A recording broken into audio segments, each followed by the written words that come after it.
يا صباح الخير عليكم، عاملين ايه؟ يا رب تكونوا بخير. النهارده صحيت بدري قوي كعادة كل يوم الفترة الأخيرة، وحبيت ان انا اشارك معاكم يومي واحفزكم كده وافوقكم معايا. المهم لو لقلقت في الكلام عادي يا جماعة، لان انا بسجل صوتي بعد ما الفلوج خلص، فبحاول افتكر انا كنت عايزة اقول ايه في الفيديو، فاعذروني يعني. المهم ان انا كنت بقول لكم انه اعذروا المانيكير ده عشان انا هغيره دلوقتي، معلش. المهم قعدت دلوقتي قبل ما اصحي خديجه اكتب انا عايزه اعمل ايه في يومي النهارده عشان يبقى منظم.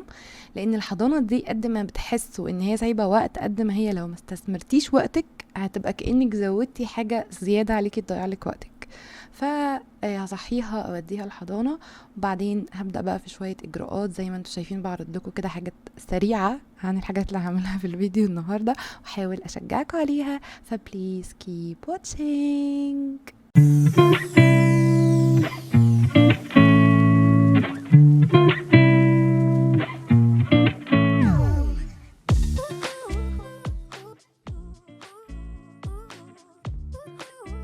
طيب اول حاجه انه انا بحب انا اروق اوضتي، اروق السرير، خصوصا لو انا مهمله الموضوع. فغيرت ملايه السرير، وقررت ان انا انضف كده جنب السرير، بس حاجات كلها بسيطه سريعه زي ريسيت بسيط قوي، وقررت ان انا اعمله.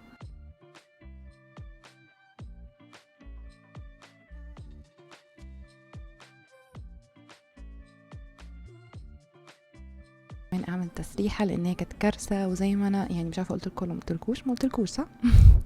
عندي تصوير النهارده، فبحاول ان انا اروق كل حاجه عشان التصوير يبقى اسهل، فقلت هاخد ساعه كده ترويق يعني وترتيب، فكمان كان لازم ارتب التسريحه عشان اعرف اتمكيج واحط ميك اب كويس.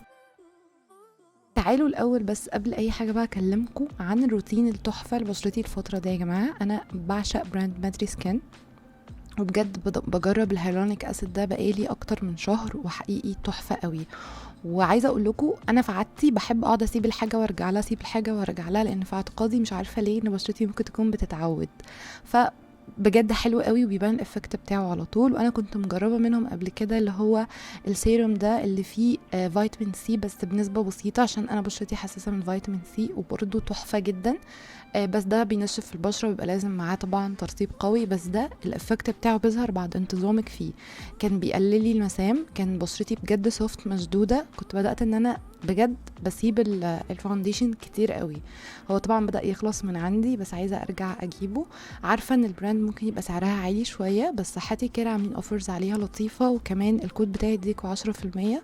يعني انا كنت ممكن اكلمكم على اي برودكت على الكود، لان انا كل الحاجات الموجوده في صحتي الكود هيشتغل فيها، بس بصراحه دول تحفه، فبرشح لكم انكم بجد تستثمروا فيهم وتقللوا فاونديشن على قد ما تقدروا.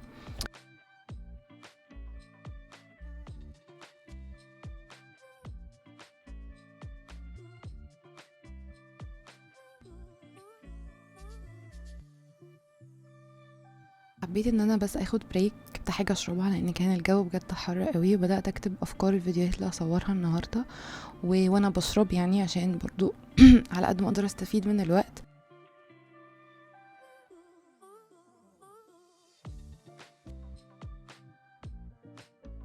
وبعد ما خلصت رجعت على طول، كملت بقى اوضه خديجه وخليتها ان هي تكون جاهزه للتصوير. رتبت السرير بتاعها عشان هو يبقى الباك جراوند بتاعتي، وبالمره بصراحه قلت اما اروق هدومها لان بنبهدل الدنيا واحنا نازلين للحضانه، فبدات ان انا اظبط لها الحاجات دي.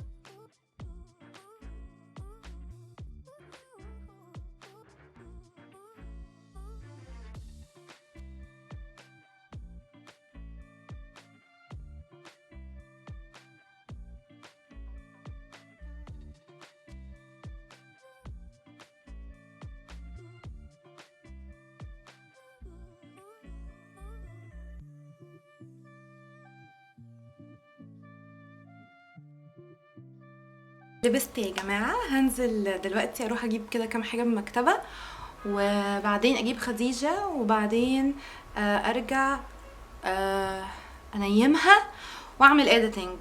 يعني هنشوف البروسيس، بس شوفوا انا بتعب قد ايه في التصوير ولا مش شايفين. انا حاولت اصور لكم على قد ما اقدر، بس بصراحه عشان كنت عايزه انجز اكتر ما صورتش تفاصيل قوي يعني. فيلا بينا ننزل عشان ما اتاخرش.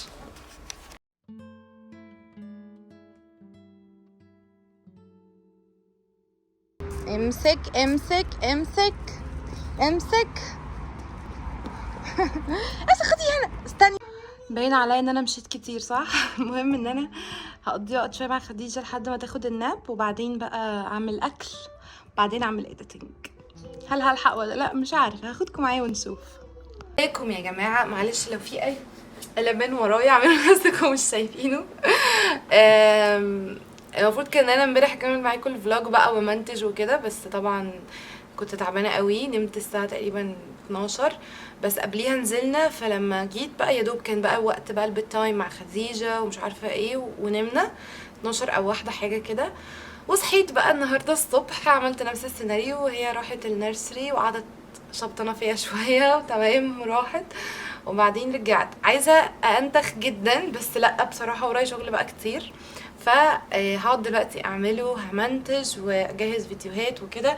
وكمان مبسوطه لانه الفيديوهات الجايه هتبقى باتيتيود مختلف شويه، وهتعرفوا ليه في فيديو المفروض يكون نزل قبل ده. يعني لو نزل هحطه في كارد فوق هنا، تدوسوا عليه بعد ما اخلص كلامي يعني وتشوفوه. فحاسه ان اللي جاي احلى، ومش عارفه حبيت اخدكم معايا كده. ده فلوج بسيط قوي مفيهوش اي حاجه، بس انا لما بتفرج على حد بيعمل حاجات وراه بتشجع، فبحاول ان انا من وقت للتاني اعملها. بتبقى صعبه لان انا مش بكون بصراحه عايزه افضل لابسه في الصيف بس بحاول على قد ما اقدر ان انا اصور لكم تفاصيل وكده. وايه كمان كنت عايزه اقول لكم حاجه، عايزه اقول لكم انه ساعات احنا مش بنكون كارهين الحاجه اللي بنعملها، لا شغلنا لا الحاجات اللي ورانا لا مذاكرتنا، ولكن بيكون في فكره معينه من غير ما نحس اتسحبت لينا، خلت عندنا اتيتيود مختلف. وده اللي انا شرحته وحصل لي الفتره اللي فاتت في تصوير الفيديوهات. ما كانش عندي اي باشن، وحاسه اني مش بحب الموضوع ده، وحاسه ان انا عايزه ابطله وعايزه ما اعملش فيديوهات تاني. طلع ان مش دي الحقيقه هي ان كان في فكره سلبيه اتسلطت لي، عملت لي الاتيتيود ده. هتعرفوها في الفيديو اللي انا بكلمكم عنه.